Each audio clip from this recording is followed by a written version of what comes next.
নমস্কার, দেখছেন Kolkata TV digital. আপনাদের সঙ্গে রয়েছি আমি ঋষিকেশ। পাঞ্জাবে আম আদমি পার্টির জয় জয়কার, ধুই মুছে সাফ ভারতীয় জনতা পার্টি।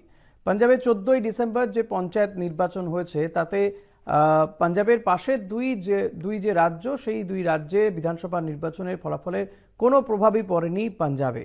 সেখানে যে পঞ্চায়েত নির্বাচন হয়েছে গত 14ই ডিসেম্বর, তার কিছু ফল প্রকাশিত হয়েছে এবং সেই ফলাফল কলকাতা টিভির হাতে উঠে এসেছে। 22 জেলা পরিষদের 347টি জোনের মধ্যে 317টির ফল ঘোষিত হয়েছে। তাতে আম আদমি পার্টি রয়েছে একদম 1 নম্বর স্থানে। আর ভারতীয় জনতা পার্টি কোথায় আছে জানেন? একেবারে ভারতীয় জনতা পার্টি রয়েছে 4 নম্বরে। আম আদমি পার্টি কটি আসন পেয়েছে এখনো পর্যন্ত, কটি জোনে জিতেছে তারা? 201টি, মানে হাফেরও বেশি। 317টি ফল ঘোষিত হয়েছে, তার মধ্যে 201টি আম আদমি পার্টি। কংগ্রেস রয়েছে দ্বিতীয় পজিশনে, 60টি জোনে তারা জিতেছে। আর শিরোমণি আকালি দল তারা রয়েছে 3 নম্বর পজিশনে, 39টি আসন পেয়ে।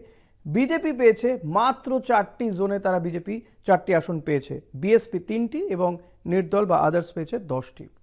এর মধ্যে আম আদমি পার্টি দেখা যাচ্ছে যে হোশিয়ারপুরে 22টি, অমৃতসরে 19টি, পাতিয়ালায় 19টি, তরণ তারণে 17টি, গুরুদাসপুরে 17টি, সাঙ্গারুরে 15টি জোনে আম আদমি পার্টি জিতে গিয়েছে। এমনকি কংগ্রেসের গড়, সেই কংগ্রেসের গড়েও কিন্তু থাবা বসিয়েছে আম আদমি পার্টি।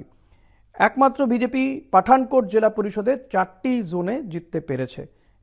এছাড়াও যেটা জানা যাচ্ছে যে পঞ্চায়েত সমিতির যে বেশিরভাগ জোন, সেই সমস্ত বেশিরভাগ জোনেই কিন্তু এগিয়ে রয়েছে আম আদমি পার্টি। ফলত এই জয়ের পরে খুব স্বাভাবিকভাবেই অরবিন্দ কেজরিওয়াল তিনি বলছেন যে গ্রামেগঞ্জের মানুষ, আম আদমি পার্টির সরকার সেখানে চলছে পাঞ্জাবে, তাদের উন্নয়নে সামিল হতেই আম আদমি পার্টিকে ভোট দিয়েছে। যদিও বিজেপি সহ বিরোধীদের বক্তব্য যে পুলিশ প্রশাসনকে কাজে লাগিয়ে আম আদমি পার্টি তারা এই গ্রামীণ নির্বাচনে জয়লাভ করছে একের পর এক আসনে, যেটা আমরা জানি যে আমাদের রাজ্যেও এই ধরনের অভিযোগই করে থাকে বিজেপি সহ, বিজেপি, বাম, কংগ্রেস, তৃণমূল কংগ্রেস জিতলে। তো সেখানেও সেই একই অভিযোগ করা হচ্ছে আম আদমি পার্টির বিরুদ্ধে। যদিও পাঞ্জাবের মুখ্যমন্ত্রী ভগবত মান তিনি কিন্তু এই অভিযোগকে কোনো পাত্তাই দেননি। তাঁরও বক্তব্য যে মানুষ পাঞ্জাবে যে আম আদমি পার্টি যে গ্রামোন্নয়ন করছে, গ্রামের বিভিন্ন জায়গাতে যে উন্নয়ন করছে, মানুষের যে উন্নয়ন করছে, সেই উন্নয়নের জন্যই আম আদমি পার্টিকে তারা বেছে নিয়েছে।